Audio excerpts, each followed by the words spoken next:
up, man? What's happening, bro? You look great. Yeah, likewise. I like the beard. It's really grown on you. Thank you. I mean, if it wasn't for my girl, I would have never done this. Like, usually I just leave the goatee and that's it. But I never thought that the whole beard thing completely will work. I'm a bear man. I'm a bear, you know? So yeah, I get that, man.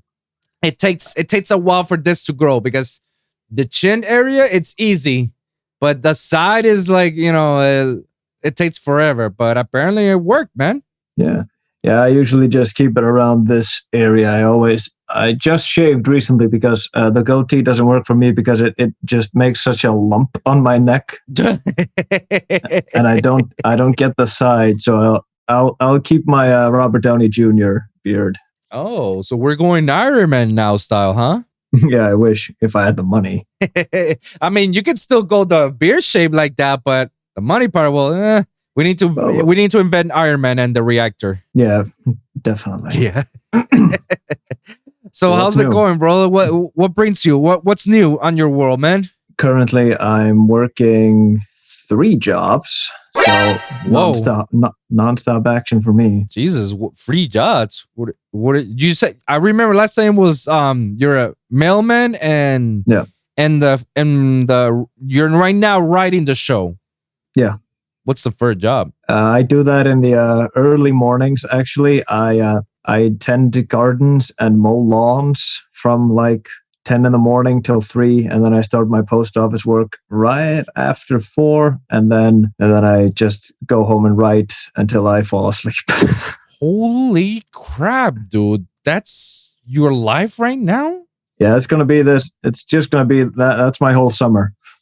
Holy fuck, bro! Actually, for the next 2 weeks, I'm only going to be working the 2 jobs because I'm taking double shifts at the post office. So I'm going to be there from 9 to until I'm done, and then the other thing starts after 2 weeks, so I can go back to mowing, driving the mail, and writing until I pass out. Nani? I'm doing all of this because I'm planning on moving. At the end of the summer. So. Oh, where are you planning to move? Just to the capital of Iceland. Just go to Reykjavik, where all my best friends are and where the producers are, and all the opportunities are. Oh, yeah. Yeah, okay, so it kind of made sense. Yeah, like you're saving up all that money so you could be literally where you have to be instead of traveling from island to island, right? Yeah, and also it gets kind of tiring trying to get a hold onto people when you're always trying to get them on the phone or through email, but I wish I could just, knock on their door. Yeah, even more of a nuisance. Much easier to like, yo, what's going on? Why are you not answering the phone? I know you're in there. I can see you. Stop hiding behind the couch. Yeah, exactly. Well, that's actually pretty good. I mean, I say that's actually a nice, very goal to keep in mind. Now, you're trying to do as much as you can, so that way you'll be a lot much more easier when you're in the mainland, and you can do your job much more effectively, right? Yeah, exactly. And then I could just I know my plan is to, when I move to Reykjavik, I'm gonna get myself like a side gig, like here, like the post office thing, to something I can work later in the day. So I have writing on the earlier parts and just before I go to bed, because that's where all the ideas usually pop up, in the mornings and then right before I go to bed. Interesting. So it's only during the nighttime and the morning is when your ideas actually shine the most. Yeah, I think it's because the best ideas usually pop up around nighttime, which is really handy because I'm writing horror, and when it's dark and it's nighttime, you get all the scariest ideas. So when I type the shit up, and as soon as I go to bed, I'm still thinking about them. So I guess that's why they still creep up back in the mornings, because they're still really, really fresh. You know what I mean? Interesting. I've never heard such a thing like that. That's very good, man. I think it's just because my brain is like nonstop. So yeah, that could be it.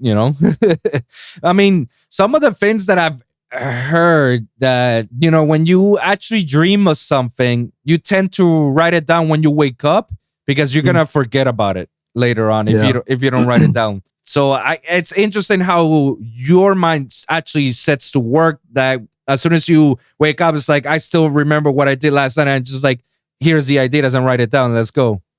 Yeah, they usually just stick. Like I tend to remember a lot of my dreams.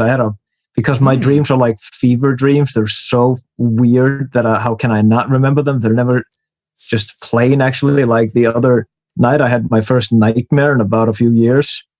Really? And it was a dream within a dream. And in the first stage of it, I was drowning. Yeah, so in the first stage of it, I was in the swimming pool here with a friend of mine, and a pipe burst, and the water pushed me up to the wall, so I couldn't get back to the surface, so I was drowning. And so I wake up. Well, I thought I woke up, but it was another layer of the dream, and it was all darkness. So I was drowning in two separate dreams. So when I actually woke up, the first thing I did was gasp for air. Yo, yeah, you definitely are the mind of a horror guy. Yeah, that's my worst nightmare, man. Well, that being stuck on the open ocean. Oh. I have such a thalassophobia, man. I can't hear whale sounds without passing out. It's really well. I nearly faint if I see or hear a whale. I'm just like, ugh. It's just no, which is so weird because I'm from Iceland and we're so proud of being like this fisherman country and everything, and everyone's just a hardcore sailor man, and here I am just keep that stuff away from me. They're too big. Hey, man. I'm from the island of Puerto Rico, man, and that I'm surrounded by water, bro. Like literally, there's no lifeline out on us, you know. So tsunami hits, like, yeah, we're done. That's it. That's it. And let me tell you, bro, everybody from the island loves seafood. I don't like seafood, and no, I get that. And I'm like, everybody sees me is like, why? You're Puerto Rican. You're from the Caribbeans. Like, you're well known because of your seafood food. I'm like, I know, but what can I tell you? I don't like it. I tried it, and no. Yeah, it's not for everyone. I love fish. I especially cod or stuff like that. But I don't eat all kinds of fish. I eat like two specific types because there's this recipe we do here in Iceland. But if there's one thing I can't eat, it's shark. Have you ever tried shark? I have not. I've only tried swordfish. Yeah, shark tastes like piss, like actual fucking piss. Really? It's so fucking sour. Oh my. Why the hell would the Chinese or the Asian people like make soup out of those? I have no idea, but I do not want to try that soup. Nope, I'm good. Because there was this it was Fisherman's Weekend right now, so you get these whole lot of buffets with all these different seafoods. I remember when I was a kid, I tried shark because I was always like, well, I think sharks are scary, but it's kind of cool that I can eat one, and then I just spat it out. Right. It's disgusting. Is it because it's bitter? Or is it like it's very salty? Like what makes it like nasty? It's like bitter, sour, and salty. It's just like it just takes the cake for just. I think the word for it is it tastes wrong. That's what it tastes like. You take one bite of the shit and you just go like. See, just me. It's better off to like, you know what? Let them swim over the ocean. Like let them do their thing. Yeah, exactly. Damn. My dad's actually a big fisherman. There's a video of him off YouTube somewhere where he's on this little speedboat. This giant ass shark is swimming beside him, and he actually leans over and like grabs his fin because he wanted to touch the fin of a shark. It's a cool video. I'll have to send that to you someday. Send it to me whenever you can, man. And what? Nani? Yeah. That's wild, bro. One thing I always learn when I was surfing is that when you see a little fin nearby, you calmly and swim away to the shore, you know? I do not want to test that theory. I don't want to test that theory of being meaning the fin or anything, because I don't know if that day that shark is pissed off and he just wants to jump off the water and just land it on the boat, like Sharknado style. Yeah. My dad's hardcore, man. That's just, I think it's so funny that was the first thing that came to his mind. It was just like, I'm going to touch it. Like, no. Why would you tempt faith? You don't tempt faith like that. No. Yeah. Like if that had been me, I probably would have passed out. Like every time I take the ferry, when I have to go to the mainland, I have to take this 45-minute ferry, and even there I get panic attacks, and it's 45 minutes. It's just like I can't look at the ocean. I'm just like this and just cowering, playing poker on my phone or something. Jesus, bro. So that shit is severe with you. Like, do you get nausea when you're on the boat? No, weirdly enough, I don't throw up like at all. For some reason, I just I think I throw up every 5 years or something. Okay, so you just basically get anxiety attacks from being on the boat. Yeah, I think it's just because I had this experience when I was a kid with my grandfather. He's also like big in this. He wanted to take me to this place called Flatey, which is an even smaller island outside the north coast of Iceland. You have to go take a boat there, and he owns a boat. Yeah, and we were sailing around Flatey, and this dolphin just jumped right in front of the boat. Oh. Barely missed us. And for some reason, that kind of sparked the idea of like, had we been going just a few miles faster, would he have dunked into us? And then I started thinking, like, is there something bigger? Is there a whale under the boat that could pop up any second? And for some reason, I wanted to leave the boat immediately. I wanted to be on land after that. And then 2000, and I think it was 2004, 8 years old. I'm on my 8th year and I'm in grade school. And this is actually a really funny story because this happened just right after that incident with the dolphin. Okay. The school, well, at least my whole class, my whole age group was watching Finding Nemo. Okay. And that scene with that fucking whale when it comes closer and closer to you remember the scene? They're trying to talk to this whale, and then suddenly a whale starts appearing in the background. It comes closer and closer and closer before it, swallows them. Oh, yeah. Right. So, yeah. So when the whale came closer and closer and closer, just popped out of the background. Yeah, I ran out of the classroom screaming. It freaked me out. No shit. I could not bear to see that thing. Damn, bros, that's messed up. Yeah, it was a lot to take in. I think it was just because it was right after that whole thing with the dolphin. All because of a freaking dolphin. Yeah, dolphins, man. Oh, dolphins, man. Although we are pretty famous here in Iceland for having probably the most famous orca ever, Keiko. He was the whale in Free Willy. Oh, really? Keiko was from Iceland? Oh, yeah, I didn't know that. I didn't know that. He was in Westman Islands. I actually know the guy was his caretaker. Wow, that's interesting. Yeah, they made a documentary about him recently, and Svenny, his name is, he was interviewed. He's a really chill guy. He's really funny. Then I haven't managed to watch any of those documentaries, man, but I'm always intrigued watching those orca documentaries, bro, especially the ones they kept in these Sea Worlds and Miami Aquariums and other places in the world. Like, it's very interesting because it's sad to keep such are they known to be passive or aggressive whales? I mean, orcas? Yeah. I think they're pretty dangerous, but not when they're like taken care of properly. But in the wild, I think you're in more danger of running into a wild orca than you are a shark, because there's a reason they're called killer whales. Like, they eat shark for breakfast. Jesus. I mean, I always wonder why the killer were apart. Like, do they kill whales? Do they kill their own kind? And then I heard that once before, that they can eat sharks like it was nothing. They'll fight for each other if they have to. And maybe it's because of the surroundings where they come from. They're mostly hunting for food. So I guess whatever they see, they just see as food. Maybe that's why. I mean, they do eat penguins and seals, right? Yeah. Jesus, bro. That's insane. A couple of months ago, I actually went to the Atlanta Aquarium.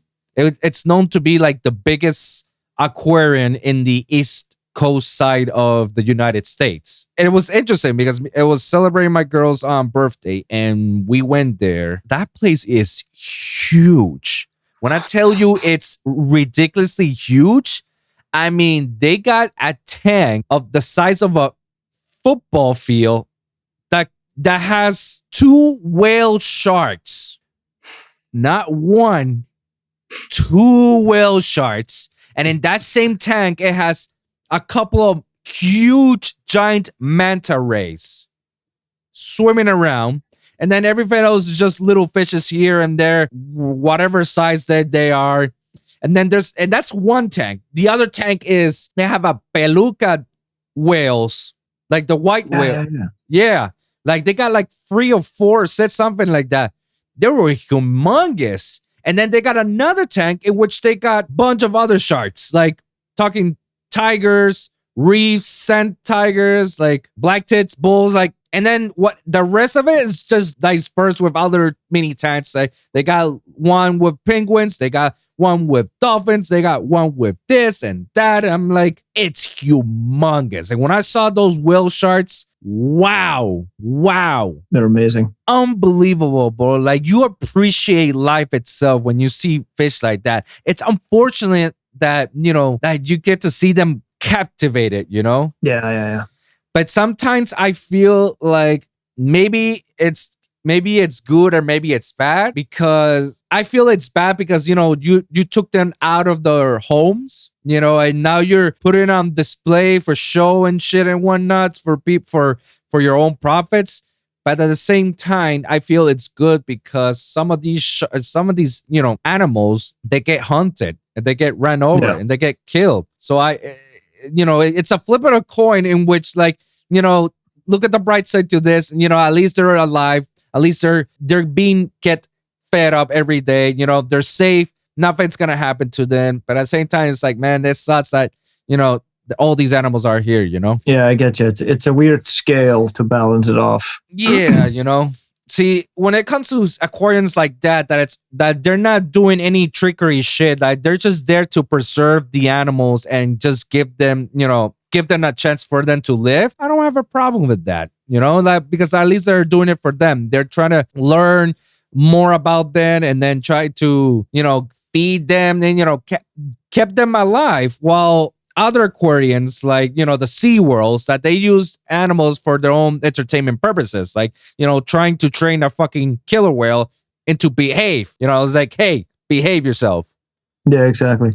That's just my opinion. I don't know. I feel it's just fascinating how things you look them. On the killer whales, one thing I did saw on one of the old documentaries on Netflix. I don't know if you've seen it, the Blackened Fish documentary or Blackened Story, something. I totally forgot the title. I think it was called Blackfish. Yeah. It has to be like in Netflix that I learned some of these orcas, they on the wild, their fins are never bent over. They get bent over when they're in the aquarium. I thought that was interesting. I thought it was like, holy crap. And then the amount of people that they kill in the freaking aquariums. And I'm like, okay, once it's like, okay, it's an accident. It's an unfortunate accident when it happened. When you got 20 cases, don't we see the pattern here? Yeah, it's like that old saying: first time's an accident, second time's a coincidence, third time's it's a pattern. Mm-hmm. That's the old saying when the police are looking for a serial killer. Oh, the pattern part. Interesting. Yeah.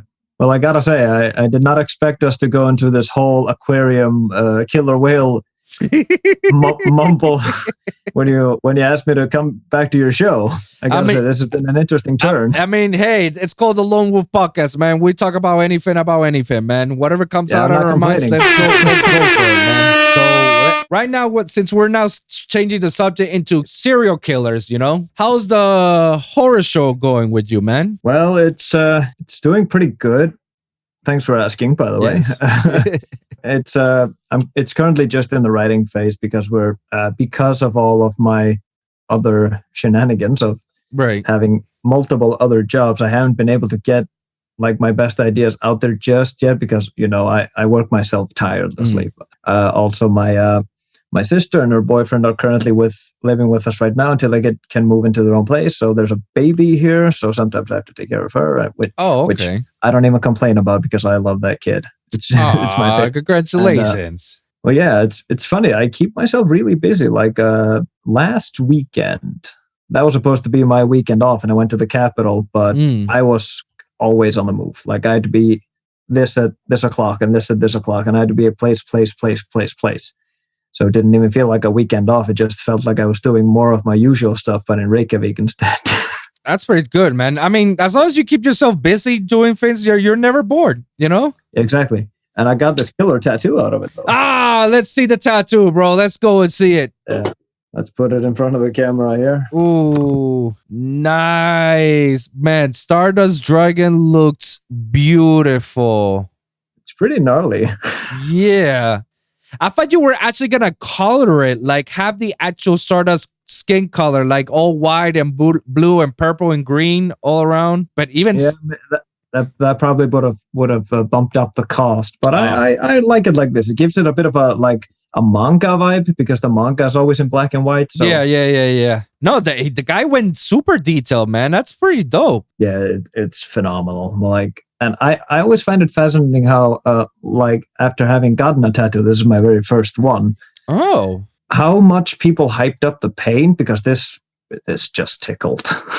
Well, maybe I just have a high pain threshold or whatever. But there was only one part where it hurt. And that was when he was doing the wings here because that's where the skin was the most sensitive. That kind of stung. But other than that, I sat there with him for like 4 hours, and I was just like, at one point, I was just closing my eyes and just like, are we done yet? No, but he was a really, really cool guy. We managed to chat about a lot of things like horror films and music and everything. We were just chatting while he was penetrating my body with 1,000 needles. More than 1,000 needles. That's definitely more than thousands. Yeah. That tattoo itself, I'm pretty sure you can push the 1,000,000 needles threshold. Yeah, probably. The funny thing is, it didn't even hurt until he was done. So that's when you actually feel the actual pain out of it. Yeah, I kind of felt like because he had to go another round to put some of the whitish, the grayish color for all the details, and he put on this numbing cream over it so it wouldn't hurt as much. So an hour after he was done, it finally wore off, and I don't think I've had my whole arm clenched for 2 hours straight before, but I was just like, oh, dude. Yeah, I feel you, man. These are my tattoos right here. You see them? Yeah. So I'll tell you, this is my first one. This represents that. I mean, that's the logo of the podcast, double triangle. But this is, represents me and my 3 best friends. Each point represents one of us. And then this is my artist logo. As Wolfson. And then this is the round table. This is my first one, so obviously I expected to be a little bit painful, but it wasn't. It was painfully annoying. I would say the one that hurt the most was probably the one closest to your wrist, to your veins. That was the one that hurt. And then this one, the round table, it started to hurt more when he went with he had to go with 3 different needles. Yeah. One that will outline the whole thing, and then one that's gonna color it, put it all black, and then the third one, which is the most thinnest, super little thin one of the needles. That's the detail one. That's the one that you go within the little detail marks. That one was the one that hurt the most out of it. Yeah. It was a pain in my ass, and then I got my finger tattoos right here, But this didn't hurt. This was just nothing to me. I was just like, shave, you're done. It was like, all right, cool, that's it. I'm gonna do the Millennium Puzzle right here. Oh, that would be great. So that I actually thought of if I ever do get another one, I might put it on the other arm. I might put Dragonic Overlord from Cardfight Vanguard and have him face Stardust Dragon. So it'd be like a Clash of the Titans on my arms. Damn, that's what's up, bro. All right, so you got ideas for the next one, huh? Well, yeah, I think I'll just stand by this one for a while because it's really pricey. I probably never would have gotten this if I didn't have a gift card for most of the price. I'm pretty sure it was definitely pricey, but it was worth it, right? Yeah, it looks beautiful. It's my favorite Yu-Gi-Oh card, and now he's always with me. See, that's better, man. I mean, as long as you don't regret it, it's priceless at that point. Yeah, but back to the business side of things. All right, business-wise, the last time we spoke here in the Lone Wolf podcast in one of our previous episodes, for people who are listening, they can check it out. I'll leave a description down below. We talk about Ollie's, adventure of being as a filmmaker, as a writer, and he was just pitching the idea of his show. So for many who don't know, this is a little recap. And this show, he had to go through many people, many producers, right? To see like, hey, are you down with it? Are you down with it? And it was basically the waiting game. And until it got to the point that he pitched it to the right producer, and the producer say, yeah, let's go.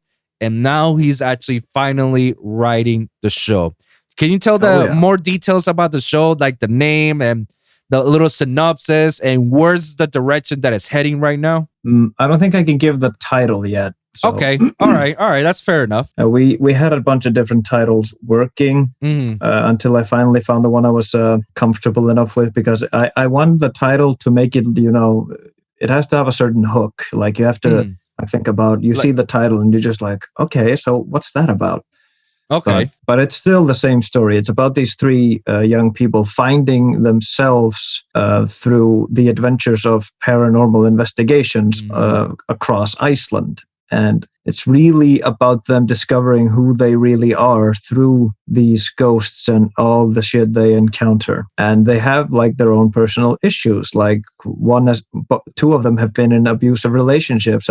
And there's another character who they're not actually like friends with him, but he's the biggest expert on the paranormal. So he was the one who helps them out in the pilot. But one of the leads was actually his childhood bully when they were younger. So they're not on peaceful terms with each other, but they're working together. Wow. Okay. We go into a bit of a detail to that in episode 2. I'm currently finishing up episode 3, which is probably, I think because this is probably going to be 10 episodes, 8 or 10 episodes. And if I had to put my money down on something, I think the best episodes are going to be number 3, 7, and probably 9. Really? Those are the biggest stories. And I really wanted to tackle some interesting ideas. Well, not just everyone wants to tackle interesting ideas. What am I saying?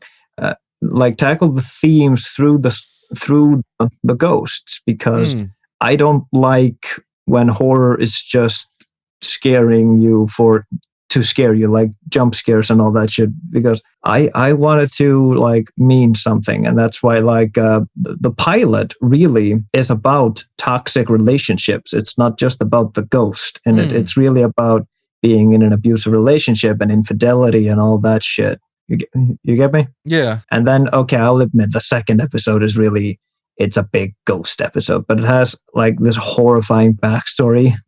We do this great sequence. I'm not going to say the whole thing, but it does. We do get to see some of the backstory, and we're going to have that segment be in black and white while the leads are still in color. So they're seeing what happened. So you can like really tell where everything is. And that was just something that popped into my head right before I went to bed. Of course. Bring in more ideas. Let's go. Yeah. And then the third episode is that was actually something that started off as a film script for me a while back, but I couldn't like tackle it in 90 minutes or 2 hours, because I thought it was just, I don't know how much longer I could drag it out, but I thought this would be perfect for like 40 minutes to an hour. That episode 3, the main theme of that is about negative self-image, which I think is just a really important topic. So I wanted to like, how can I create a ghost story out of that? Self-image. Interesting. And now throughout this series, you don't need to spoil much about it. Now throughout this 10 episodes, they're all each like at least from 40 to an hour episode, right? Yeah. So far, all the scripts I've written are more than 45 pages. So, and I think episode 2 was actually like, it's shorter in terms of page length, but there's this but that's because there's this whole giant segment with no dialogue, and dialogue boxes take up so much space on the page, but it's all scene descriptions for like 5 pages. So that's going to be one hell of a scene. Wow. So they haven't even started right now. They're just in the writing process right now, trying to write all the 10 episodes right now. And you say that you're by 10 episode 3. Yeah. Right now it's all me. It's just me by my keyboard, because, I just want to write these things myself. I know how I work, and I've written scripts with other people, but usually it's us creating the story together, and then I go and write it myself. Or I wrote this horror comedy with 2 of my friends, and they actually wrote a significant part of it. Like I would outline the whole thing, and I would be like, hey, you write scene 10 to 20, and then you write scene 21 to 30, and then they would hand that back to me, and I would like touch it up to make it more consistent with what I had outlined. So I think I'd be a hard co-writer to work with, because I would never want anyone to touch up what I did, but I have to be able to touch up what they did, That's it. That's very interesting, because I was gonna actually ask you. I don't know how does it work having a group of, let's say, a bunch of writers try to write a movie. And then you do like, all right, you do this thing, you do this scene, and then somehow they all coexist, or somehow they manage to be one thing. I always wonder how that usually works, and you just basically answer that. You just go and touch up their things. Now, don't you? Yeah, I think I got to be a little more demanding on that one because it was my idea originally. Okay. And then I went with the idea to a friend of mine, and we just started creating like these funny scenes, because it's a horror comedy. Yeah.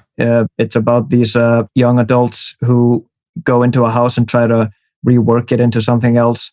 And there's a ghost that lives in there, but he's actually the fucking victim in it, because he's been living there for centuries, and now these stupid ass kids are like coming and try to fix up his house. It's a really funny script, and I went with the idea to a friend of mine, and like I said, we just started creating these scenes, and we made a small outline, and then we went to another friend of ours with it. And suddenly we just had these endless ideas for scenes. And then I made this outline, and one of them created the characters for it, and the other one did a lot of other stuff, like designed them. He like drew them up, and he drew up the house and everything. And then I made the outline, and then I did this giant outline, like scene 1 has to be this, scene 2 has to be this, scene 3 has to be this. So I was very comfortable in handing them those notes. It's just like, hey, here's what scenes 10 to 20 have to be. You write them up, you send them to me, and I'll, and I had to do very little. I usually just punched up the dialogue, because the story was always intact. And then when the first draft was ready, I think it's still the funniest script I've ever written. Well, and with them, because I read it recently. I found it in a file in my computer, and I read it, and I was still howling with laughter. It's really... That's pretty cool. You guys are planning to send it to a studio company, like say, hey, can we make a movie out of this? Yeah, I really want this one to be made. I think if like my show goes all the way through and it does really well, I think that's gonna... I'm probably going to want that to be my next project, because it's just like, hey, I have this really funny horror film. Well, it's not actually a horror film. It's more of a comedy, but it has some gruesome imagery in it. But yeah, my word, it's such a funny fucking script. Damn, bro, I'll be interested to see something like that, man. It's very rare to see those horror comedies. The only one I've seen up to now. Would you consider Scary Movie a horror comedy? Isn't that more of a spoof? Yeah, it is a spoof. Like they're making fun of the horror movies. Yeah. I'd actually consider Scream to be more of a horror comedy, because it's pretty funny. Interesting. I actually found Scream 3 much more funnier than the first two. Yeah, I think that was because they had become too self-aware at that point, so they were just cracking jokes. Yeah, that's very interesting. And then the last one that I saw, it was just like, it should have never happened. And now they're making a 5th one, and it's like, okay, now you guys are really like going more off the spoof, Yeah, but I still welcome it. I want more horror comedies. Have you seen any of the works from Broken Lizards, Dreadful Island? No. Do you know who Broken Lizards are? No, I really don't. Have you heard of the movies like Beer Fest, Super Troopers? Yeah, I know Beer Fest. Yeah, well, those same actors, those same 5 actors, they all work together in the company called Broken Lizard, and they make other movies, and they're all comedy movies. They're hilarious. There's this one movie that they make. It's called, I think it was called Dreadful Island. I know I have it around there in my DVD section, and it was an old movie, but the whole premise is basically, you're on an island full of people who are doing spring break shit, and then there's a serial killer on the loose, and then they do crazy funny stuff, but at the same time there's like lots of gruesome stuff at the same time. Yeah, it's so funny because when people like mention horror comedies, I can't help but think that some of them are just straight up comedies, but because some things I wouldn't really classify as horror if it's just like gross out stuff. But like, think of a great horror comedy is Shaun of the Dead. It's a good horror film. And it's a great fucking comedy film. Oh yeah, I never thought about it. I thought it was just straight comedy. I thought that was straight comedy. Yeah, but like I saw it when I was really young, so it was really scary to me. Oh, it's funnier now, but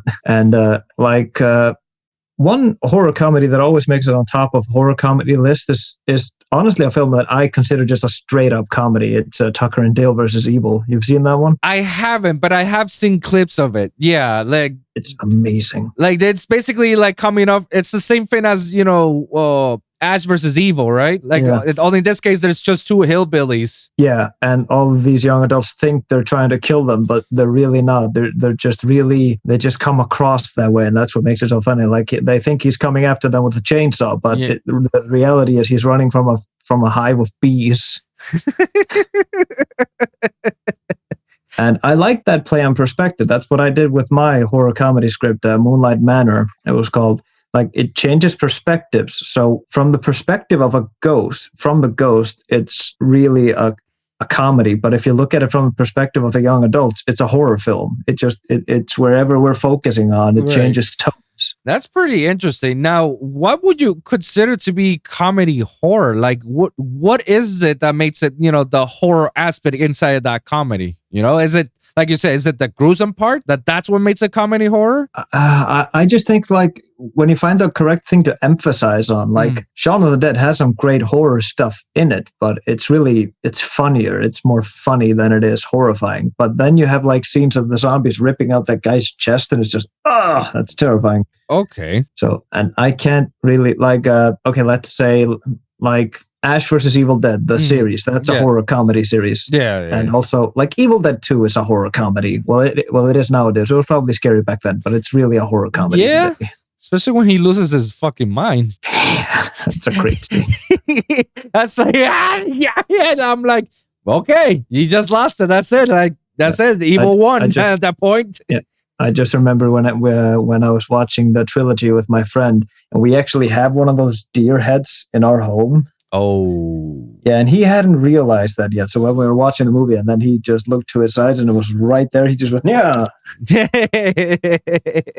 Yeah, no, after I seen that, it's like, I don't want to have any animals decorated. I'd rather have stuff that I'm pretty sure that will never come to life. Yeah, I think the rule is just a horror comedy puts the emphasis on both. It puts the horror in horror and the comedy in the comedy. It never breaks focus on what should be scary and what should be funny. That's why Shaun of the Dead is so great, because the zombie stuff is actually pretty scary. But then when it goes in for a joke about it doesn't feel out of place. It's just really funny. That's very interesting. Like now when I'm thinking about it, it's like so many of these comedy horrors, you don't see them that often. That's so little about it. Like not many people actually do it. Do you think it's because, it's like it's a hit or miss type of stuff? I just think, well, if I had to have a theory about it, it's probably because straight up horror films just make more money, because people want to go into the theater and be scared, and they want to take their date or their girlfriend, and they want to be scared together. So if you took your date to like Tucker and Dale versus Evil, you're not gonna be able to cuddle with her in the theater because you're both just howling with laughter. And Tucker and Dale actually underperformed at the box office, and so do many horror comedies. They just, for some reason, I think it's because I don't think there's a crowd for it. Like we like horror comedies, but I honestly don't think there's a crowd for it, because you either want to see is it too scary for someone who enjoys comedy, and is it too silly for someone who likes horror? Like, you know what I mean? Okay. Yeah, there's not a specific target audience for the movie makers to go and hit it, and get it from the box office. It's two different worlds, and you're trying to please two different things.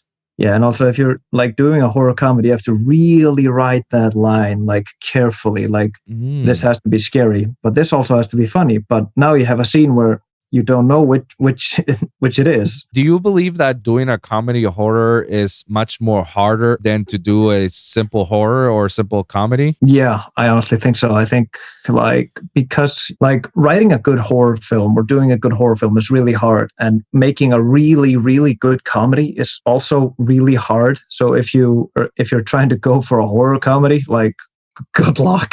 Jeez. How long did it took you to do yours? I think, well, it didn't take that long. The writing process was probably the longest because we were always switching gears on which one was writing it at the moment.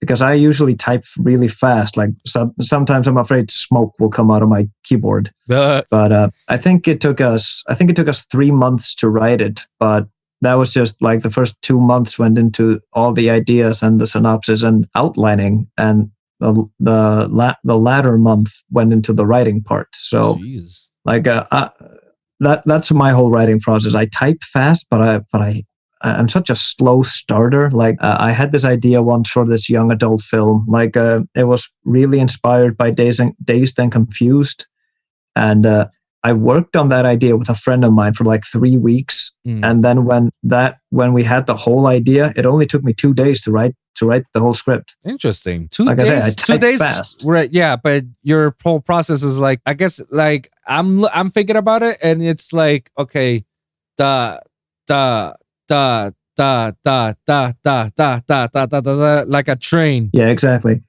Like with the series I'm currently working on, I was like months working on just the outlines and the ideas and everything. And when I met with my producer, and he asked if I could hand in the pilot within a month, I sent it to him a week after that meeting. So, Jesus, like, yeah, you're ready. He's like, yep, here you go. That was because the whole idea had been so formed in my head for the last like few months. So when it came down to the typing of it, it really just it flew out. That's pretty dope. And you already have an idea of what's to come on the next couple of episodes. Like, do you have like already like outline in your head? It's like, all right, episode 5 is gonna be this, 6 is gonna be this, 7 is gonna be this, da da da da da, all the way to the end. Oh yeah, I have it like thoroughly outlined. But like I said, I've just been so busy lately that I don't have enough time at the keyboard. So that's been slowing down my process. But when I finally find the time, it's like a madhouse. Like I have to lock my doors and everything. I cannot be disturbed. Damn, bro, just like that. Like no disturbance. Like don't come in for no goddamn reason. That's it. Yeah, and I can't wait to write episode 7. That's probably the biggest one there. But I'll tell you a little bit about it. Just schmints about it. Just a smidge. So the whole idea is the trio is coming back from a case they just like solved from the previous episode. So they're just driving back home, and then there's this like blinding fog on the road, and we've all experienced that. And they're not exactly sure like where they are on the road, but they're still in Iceland, so they kind of should know. And they were just like, okay, we made that right turn, and I think it was over here. And they take a turn, and when they realize where they are, they're in a completely new place. It's a whole town that's not even on the map. It's just something they didn't even know existed. Oh, wow. And so that's as far as I can go with that, because the rest of that thing is probably the scariest thing I've ever concocted in this big brain of mine. Jesus, bro. And when you're writing down any of these, do you get any sort of inspiration or reference from movies or TV series from horrors that you can come up with? Like for example, it's like, oh, shoot, this show did this. Like I can do something similar to that, but better. Or have you had any of those? Well, I'm inspired by a lot of things because, like, if you look at some of the great horrors today, they're all inspired by the same things. Like The Haunting of Hill House, for example. Yeah. It's just the haunted house thing, but they do a completely new spin on it. And that's probably what my mind tends to wander to, because I had in episode 2, there's this one of the characters has this like monologue, and I hadn't planned on having one of them have this like soliloquy of sorts. It's a really dramatic scene, and he's pretty much he's not only telling them, but it's like the first time he's admitting this to himself. And when I stopped, I was just like, this feels like a Hill House moment, and it's because there's a lot of monologues in Hill House, but like I'm just inspired by a lot of things regarding horror, and I just like, how can I make this like my Hill House? How can I make this my Silent Hill? Depending on what I'm being inspired by. We're going in the Silent Hill options. Yeah, I actually wrote a Silent Hill film once with a friend of mine. Really interesting. Yeah, it was a short film. We were just gonna do it for fun. We never found the time to shoot it, but we did shoot concept footage for it, which does not exist anymore, but I wish it did because it's great. It's shot from the first person's perspective, and there's just this complete darkness, and then a light bulb slowly turns, and then the person, well, me, with my phone on this level, so it gets a first person perspective, it stands up, and he's just in the middle of, he's in the cellar of an apartment complex, and it's just like dirty and it's rotten and everything. And he starts to look around, and then he walks, and he's on this corridor of doors, a hallway of doors, and he tries to open a door and doesn't open, and he tries another one, and then he sees a third one, and when he reaches for it, or when I reach for it, the doorknob goes down on its own and the door opens up, and I look inside, and there's nothing, and then I hear this like it's such an ugly noise that I hear. Ooh. And I look down, and there's this small toy car with a rotten teddy bear plushie, and it just starts driving on its own down the hallway. Oh, it was really fun to shoot that. Oh hell no! That was a really fun day of shooting. Oh no, bro. Speaking of fucking Silent Hill, I played the new Resident Evil 8 Village. Have you managed to take a chance out of it or look at it? I don't know how I'm gonna come across here when I say this, but I really don't play video games. Okay. So you don't care if I spoil it for you. Go ahead, but it's not that I don't. I play some video games. Like like my brother just got the new Ratchet and Clank game, and I'm gonna be all up in that shit. Oh yeah. That game is also fire. Yeah. So I mean, let me tell you this. So obviously the Resident Evil series is it always has been like an ups and downs, and most of the time when you get a high, that's when the series hit, number one, and then after that, the expectations are high. So, I guess like once they push the threshold of Resident Evil 4, that's, Resident Evil 4 happens to be like the best of the franchise, because they actually somehow perfectly mix well the horror aspect and the action aspect, so when they tried to do 5 was good, but it lacked a little bit of the horror part, and when they did 6 became like a Fast and the Furious style of zombie shit. It was like, all right, you lost hope. So everybody lost hope with Resident Evil. There was like, oh no. Then it's funny enough that PT from Silent Hill from Kojima. I hate Konami for what they did dirty to Kojima, bro. Yeah, because me too. That was going to be one of the few video games I was going to buy. That was going to be the best horror game of ever created. Yeah, I mean, look at the people working on it. You have Hideo Kojima, and you have Guillermo del Toro, and then you have Junji Ito. No, then you got Norman Reedus from The Walking Dead, like to sell even more. Like that was blatantly gonna be the best, one of the best horror games that never was, unfortunately. Yeah.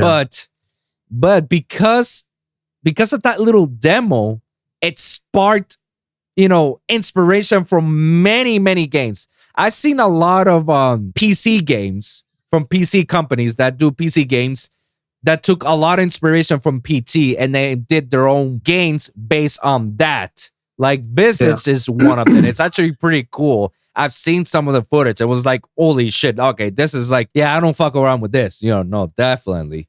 And then Capcom took advantage of the opportunity and made Resident Evil 7, which basically took place in an abandoned house with a family that they're all infected with, a certain virus, and they do some nasty, gnarly shit. And it's like, but it's all first person view, just like, PT. And just like PT, like any given time, one of them will pop out and start to follow you all around the house. That they're not gonna stop until, you get away and you proceed, So that actually came people's expectation, like, oh my God, we're back. Okay, cool. They capitalized it because PT would have swamped Capcom all around. They would have killed the Resident Evil franchise for sure. But I'm trying to get to the actual game. I know it's a kind of little story. So they try to make the remakes of 2 and 3.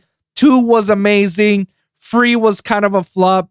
So now the expectations of the last game, Resident Evil 8 Village, was like, how is this gonna be? Is this gonna be another flop or is this gonna be good?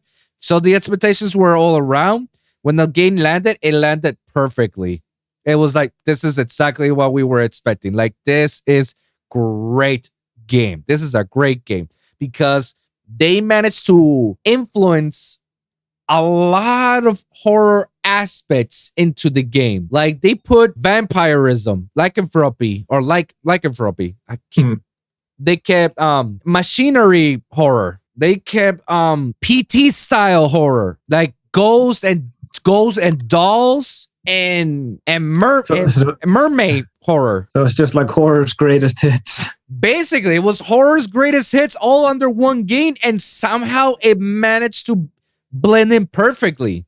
I was like, wow, this is actually pretty good. The best part of this game was a little bit earlier through the game, is when you go to one of the houses, and that house happens to be called House Beneviento, because supposedly it's been set in Roma, the scene. This lady happens to be like all dressed up in black all around, and she has a doll. The doll speaks for itself. So she manipulates the doll, and it's a doll that's basically in a wedding dress gown with her face carved up, like half of her face is like a shape of a half a moon and the other shape of a sun. That mission was by far the scariest moment ever in my freaking entire time, because that game, that mission itself got to the point that it does the light flickering, and then all of a sudden all your weapons are gone. So you're now on a puzzle PT style-esque mission, and when you got a little bit further, all of a sudden you got this grotesque, huge fetus baby monster following you with a screaming baby sounds. Like, and starts screaming at you, and you're just like, and then the ominous music comes around. It's like, it doesn't help at all. I was shitless the entire time because I didn't know what was happening. This one time it caught me. It was horrible how I died. I was swallowed up by a freaking fetus baby monster. Like, that sounds gnarly, man. That sounds like the nastiest thing and the most spookiest thing. As soon as I got out of that mission, I was like, all right, I'm never doing this again. If I'm playing this game again, I'm not doing this shit. No way. No way I'm doing this. No way, bro. No, this is too much for me. That was just too much. So whenever you got a chance, go to YouTube and just type in, House Benevento Resident Evil 8. Just scroll up, and then you'll see all the scenes and how it acted, because it actually got the PTS style on point, And yeah, I like that. Yeah, bro. Like it's amazing how they managed to blend in so many horror flicks into one game, and then have that one aspect of the game to make it like the scariest out of the entire game. And it was like, bro, Resident Evil back. Thank you. Like, this is what we wanted. We wanted the scary aspect of it. We want to know what a real horror game really was, Yeah, I think my brother has it. It's just like, I don't play video games like almost at all, unless I'm revisiting some of them, like Ratchet and Clank and Sly Cooper, because that was my shit when I was younger. Oh yeah. But aside from, I actually got a Japanese account and bought the Cardfight Vanguard game on EX, and I can only play it in Japanese, but I already know the game, so I know what most of the cards do. So it's just like, and that kind of broke probably an impressive streak because I bought that game this year, 2021, and I think the last game I bought to play was Metal Gear Solid 5. Ooh, interesting. Like I said, I it's not that I don't like video games. I don't have the time for them anymore, and there's so much time goes into playing them, and like I'm a major film buff, but I rarely have time to watch anything anymore. I don't remember what was the last movie I saw. I actually, unless I'm with my best friend whom I visit frequently, he lives in Reykjavik. Okay, we wind up watching something on his couch. We actually rewatched the first season of Batman Beyond recently. Ooh, great show! Absolutely. And but aside from that, I just don't watch stuff anymore. So I really don't have any time for watching stuff or playing games, unless like if I'm writing or just want to cool down and play some Vanguard, I go on the Switch, play a few games. But I really I would want to play more video games if I had the time, because I like playing horror video games. Like I actually did play that game last year with my brother and some friends that I think it was called Phasmophobia. Ooh, never heard of that one. Tell me. Okay, so it's basically you team up with your friends and you go to a haunted house and you have to discover what kind of ghost it is, and you have to do all that. You have to use an EMF reader, and you have to use like blue lights, and you have to like use a Ouija board, or you have to discover what type of ghost you're actually dealing with, and it can also kill you. It's a really fun and scary game. And you can't fight back? Well, you can hide. And the best part about it's just an indie game, so the graphics aren't like anything phenomenal, but the best part about it was the sound, because there's two types of communication. That you use your mic when you're connected, and you can hear the person, like you can only talk to them in close proximity, so you actually start to hear less from them when you go into separate rooms. And the other one is the radio, where you can talk to everyone, but then the sound is not quite as good. So I kind of like that aspect of like, if I go down to the cellar, I can't hear my friends anymore if they're on the top floor. So I thought that was fucking brilliant. That's interesting. That's a PC game that you can get on Steam. Yeah, it's really fun. It's very cool because like I said, some of the best horror games it's been made by indie companies that you can only play it on Steam, you know? Yeah. Also, there was this great, like in this game, like you can hear your heartbeat when you're scared, when the ghost is near you. And sometimes it can kill you. That means just you get no XP from this, and you can try to capture its photo or something before it kills you. But what I liked was, before it even makes an appearance, if it's a certain type of ghost, sometimes out of fucking nowhere, it will whisper something in your ear, and only you can hear it. So it gets me every time. It comes out of nowhere, and that's when you know it's in the room with you. And it's just like, I did not need this. No. It's just like... Don't play with my emotions like that. No, yeah. I'll be screaming. I'll be crying at that point. Yeah, and also, like, if you there's this kind of radio which you can use to try to communicate with it. And it was just like, are you with us? And sometimes you'll just hear, yes. And you just go, no. I love stuff like this. It fucking freaks me out. No, I don't need that. And yet I still watch it. I still watch videos from those games, and I still I freak myself out. I don't know why. Is it something human nature that we love to be scared? Yeah, I think it's just the survival instinct of it and the adrenaline and stuff. And also, what was great about this game is sometimes you didn't even have to play with your friends. You could go to an international lobby and join like 4 strangers. Oh, God. And just do a mission. It was really fun. But I really liked the more isolated locations, like when it was just the 2-story house or stuff like that, because the bigger the map, the more it just became boring, because you were just walking around aimlessly. And sometimes it was just like, oh, it's just going to be on the top floor. So what the fuck is the rest of the map for? Yeah. I hate when sometimes some of those games actually, made absolutely no sense to make a huge map, and the objective is like in the corner. Is like, what was the whole point of you wasting everybody's fucking time?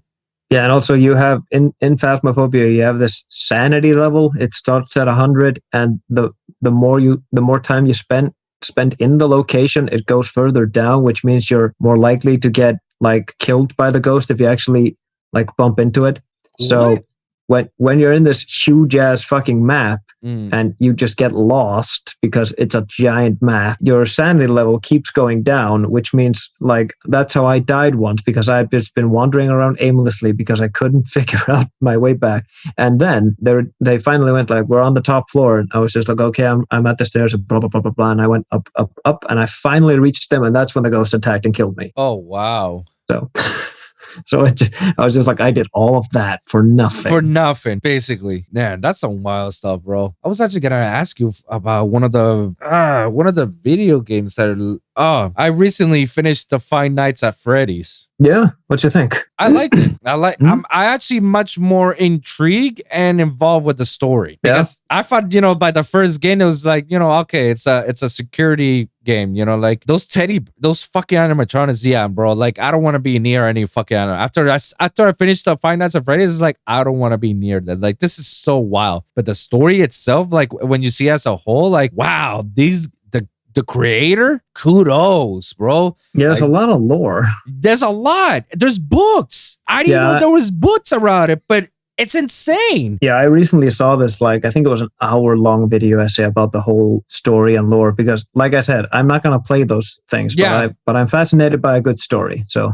No, bro, the story itself is dope. And then the story behind the books is even much more fascinating, how everything's all connected, and there's a reason why all of this is happening. Like at one point it was like, bro, it's all about these animatronics, like they're coming back to life, and all of a sudden it's like, no, there's a reason why they're coming to life. It's not because they were malfunctioned. No, there's a ghost behind all this. And I was like, wow, bro, this just went supernatural next level shit, and it's amazing. And now the new game that's coming out, this called Security Breach. I can't wait for the release, because now I'm hooked. Now I want to play more of these Friday Nights at Freddy's. But I hate FOTC. I hate fucking FOTC.